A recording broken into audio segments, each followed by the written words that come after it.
In this video, we're going to talk about the role of financial intermediaries. What is their ultimate role? First off, their ultimate role is to redistribute earnings and expenditures. How do they do that? Well, we said in the last video that each one of the economic sectors can have either savings or dis-savings, right? Or maybe they came out even, but oftentimes they have either savings or dis-savings. So let's say the households have savings. Well, how do you get those savings to the dis-savings of the borrowers? Well, you use financial intermediaries. We also said in the last video that the total savings in an economy needs to equal the total dis-savings. And what these financial intermediaries do is they take those total savings and they redistribute it to those who are dis-savers in the forms of loans. So how does this all work? Let's say that you're a household and you've got a little extra cash lying around. What are you going to do with it? Well, you might go put it in a financial intermediary. You might go put it in a bank, put it in a savings account, right? So you take all of your savings and you put in these financial intermediaries. What do they do with your money? Well, if you remember back to, I believe it was chapter 10, they take your money and then they loan it out to somebody else. So they're redistributing your savings. They're taking your savings, repackaging it, and redistributing it in the form of loans to somebody else. And they are transferring your money from your savings as a household sector to maybe investments for a business sector. So what they do ultimately is they redistribute your earnings and expenditures. So let's imagine a world without financial intermediaries. Let's imagine a world without banks. And you had a business and you wanted to start up your business, but you needed a loan. How would you get the loan? Well, you would have to go to a lot of individual savers and ask them individually for loans, right? Ask them individually for a little extra cash to start up your business. So in the world without financial intermediaries, you have few firms, very few but very large firms that need large borrowing needs. And without financial intermediaries, you would have to borrow from many individual savers.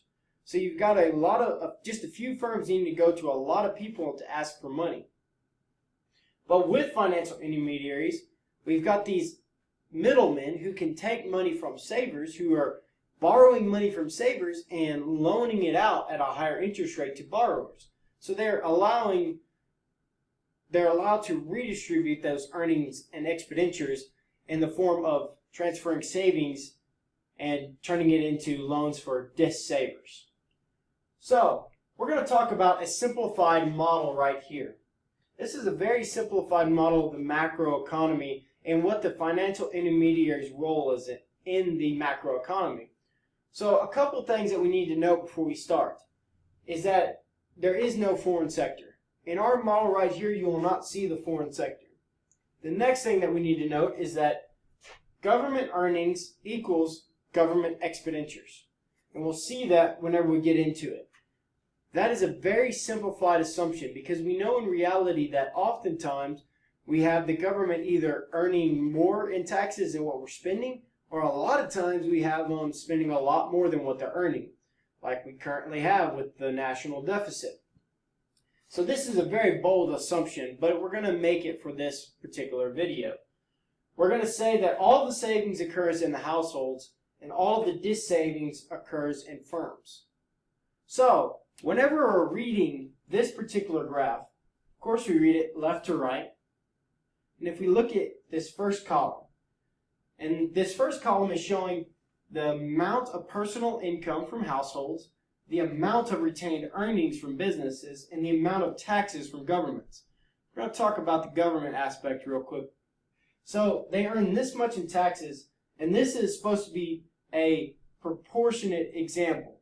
So the size of this box equals the size of this box, which equals the size of this box.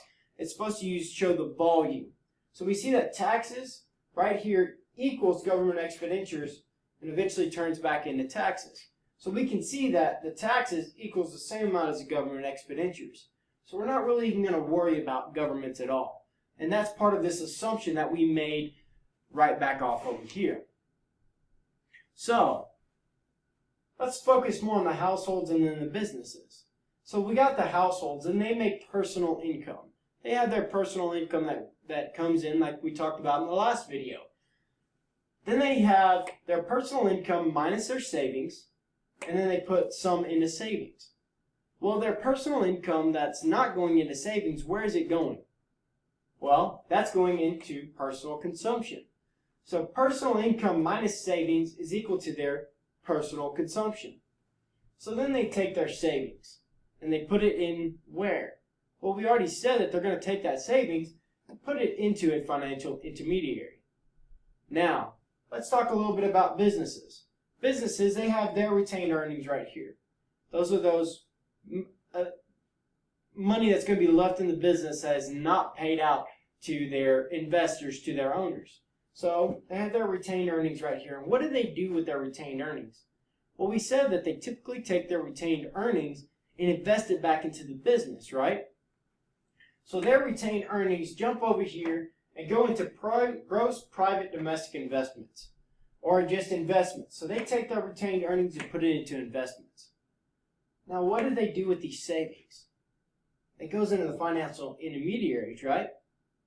Well, a lot of times you have businesses with this savings, they'll go to these financial intermediaries for loans. Well, what are they doing with those loans? Well, they're taking those loans and they're investing it back into the business. They're not going to take out a loan just for the loan to sit there, but they take out that loan for investments. So, these businesses, this section right here goes to the financial intermediaries, borrows money from the financial intermediaries who's borrowing money from the savers and uses it as investments. So what we see right here is that retained earnings and the savings from households both get transformed and being turned into investments. So these savings from the households go into the financial intermediaries and used to go finance the loans for the DIS savers in the business aspect to fund these investments. So what we see here is that financial intermediaries turn these savings into investments through this section right here. And then we move on. So now, this personal consumption is equal to your wages and salaries over here. Then you have this new section right here. If you were loaning out your money, or you're giving money to financial intermediaries for them to loan out to businesses, don't you think you ought to receive a little bit of compensation for that? Just like, why are you going to put your money in the bank? Well, for safekeeping, for convenience, but also for avarice. You remember that from back in chapter 10? Avarice was that greedy aspect of, I want to earn a little bit more money, so I'm not going to put my money in a bank account just for it to sit there. No, I'm going to put it in there for savings, for investment, so I can receive an interest off of it. Well, for these businesses, using that money, that your money of savings, these household savings, for them to use that, they got to compensate the households back a little bit. So what you see is these businesses are paying out dividends and interest back to the household sector. Basically saying, yes, we borrowed your money. Thank you for letting us have it. Now here's your payment for allowing us to borrow that money. And they're paying it back in dividends and interest. So what we see is these gross private domestic investments go to make the businesses more money, which gets partially paid back to the individual households through dividends and interest, and partially goes back into retained earnings. So then we go and we finish it all off. So we have your personal income, which is equal to your wages and salaries plus your dividends and interest, and then you have your retained earnings of the business, and then you have your taxes down here. Now here's something to note. This column right here is the exact same as this column. So throughout the whole circular flow, as we move from savings to financial intermediaries to investments to back to income for the individual households, and how we went from retained earnings to large amount of domestic investments to back to a small amount of retained earnings, it creates a full circle. So the simplified basic theory of macroeconomics is that it's this closed economy, this closed circle, that it goes from this amount right here and will wind up the same on the other side. Now, this is a very simplified model to show you the basic principle of macroeconomy. Now, in theory, just like we talked about back when we were talking about markets, how markets tend to go to equilibrium and stay there. Macroeconomies like to do that too. They like to go into the macroeconomy equilibrium, which you see here, where the beginning equals the end, and just stay there. But we often have different shocks. Some of these shocks, these external shocks, just like we had within our law of supply, or with our supply and demand, we have external shocks that adjust the supply relationship and the demand relationship. Within the macroeconomy, we have different shocks, such as inflation, unemployment, and the money supply. We have different external shocks that cause this macroeconomy to shift out of equilibrium and shift to a new equilibrium. But ultimately, this is the basic macroeconomic circular flow model and the role that financial intermediaries play.